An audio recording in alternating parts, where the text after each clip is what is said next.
Hi guys, welcome back to my channel. I hope you're enjoying what I've been posting so far. So today's recipe will be Bara Fiji style. So in terms of my ingredients, I've finally chopped some coriander. I've also finally chopped some curry leaf, and then I've got my chili and garlic. Now I'll be adding that in when I blend in my dal. I've got one onion that I have thinly diced as well, and then I've got jeera, so and ajwain. So with ajwain, I've always said if you're frying off anything, just make sure you add that in there. And then we've got our dal, which I'll blend in, and I'll blend that in two parts. So one will be just plain dal itself, and then the other will have all the spices in there. The reason I do that is because the plain dal, I'll actually take some out, and I'll be using that for my the curry recipe, which I'll be sharing with you guys shortly. So there we go, that's all the ingredients that we've got. And with the onions, with the chili, you can actually chop that in as well, so you don't need to blend it in. You could just chop in your chilies. So I have my dal here that's all blended in. So just I forgot to mention actually that I had soaked my dal actually overnight. And before obviously I blended it this morning. Now when you do blend this, obviously some blenders will ask for water. I've actually added some water while I was blending this as well. Now if you accidentally happen to add more water, that's absolutely fine. You don't need to panic. You can add some besan in here, and there will, which is obviously your chickpea flour. You can add this a tiny bit, just so that when you, I'll show you how I do it with my hands anyway, but when you put it for frying, at least then it doesn't break in the oil and all that stuff, so you can do that. Cool. So it's all blended now. I did take some aside for my curry, and there we go. You don't need to take a lot, and I'll share my curry recipe with you guys in the next video. Cool. So to this, I'll add in all my chopped coriander, curry leaf, onions, and everything, and I'll show you the quantity that I use. Alright, so I think what I will do is I'll probably end up using all my onions. I'll add that to my mix.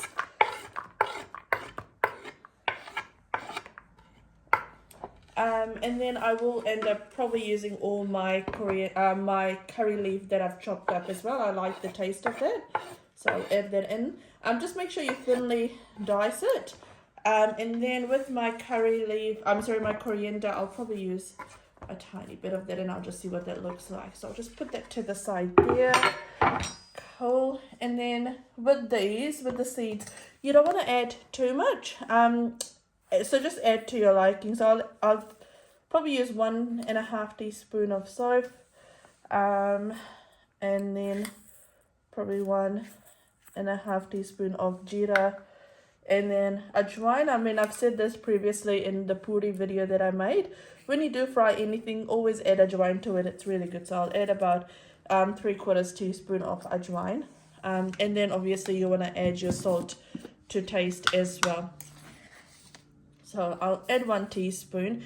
Once you've mixed it all up, you can obviously taste it and see if it needs more salt. Alright, so I've mixed it up, and it's all looking good. I've added enough water, so I don't need to add anything else to this. Now some people like to add baking powder, so if you want it to be really big and fluffy, you can add a bit of baking powder to it, but I'm happy with the way I've got. So that's just a close-up look of what's there. There we go. And I've just got my oil heating up in the background, so we'll go ahead and fry it off now. I actually started putting some in there, and I realized I forgot to press record. So just make sure your heat is in medium, sort of medium to high heat. You don't want it to be too low, but you want it to be enough so that it all cooks off. Just remember this dal isn't actually cooked.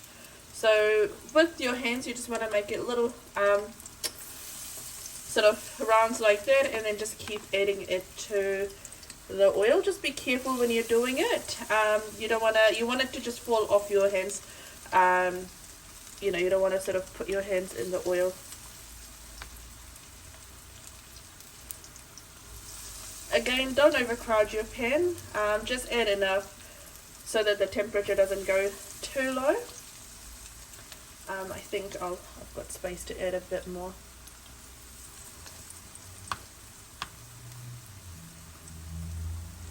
And then you just want to fry it to golden brown. Once you add it, you just want it to sit there for a bit, and then you'll want to flip it once you start seeing sort of that golden brown on the side. So this one's almost done, so I'll flip it. That's still needing to cook. So take your time, low and slow. You want to make sure that you cook it all off nicely. I'll show you once I'm taking it out of the oil. So these have been cooking for a while now. So I'll take it out of the heat and then I'll serve it up. So there we go. I'll actually show you a close-up of it. Again, if you are frying anything, just make sure you're really draining off the oil. And I like to put it in a plate first before I put it in my serving container. So there we go. That's the close-up of it. That's looking really nice. So I'm done making my bara now, and I'm just making the fulari, which I'll be using to make my curry. And so I thought I'd take a video of what I'm doing here. So what you need to do is just take your butter mix and just take like little balls of it and add that, and then just fry it off. It doesn't really matter how big or small they are. Once you've made the gravy, it will all puff up anyway. So yeah, just take small bits, fry it off, and they are so yummy in the curry. And I'll obviously make sure you check out that recipe as well. There we go. And you just want to make sure that it gets golden brown, and then that's done. Here we go, and that's looking really nice. Now I know normally we like to eat it with tamarind chutney, but I like to actually make my own sauce. So with just a normal ketchup, I actually put garlic and chili, so I'll crush that and I put that together. But that's so yummy and so spicy. Now if you like my channel, if you like what I'm posting, feel free to share, like and subscribe, and also let me know what else you want me to post. Take care guys, bye.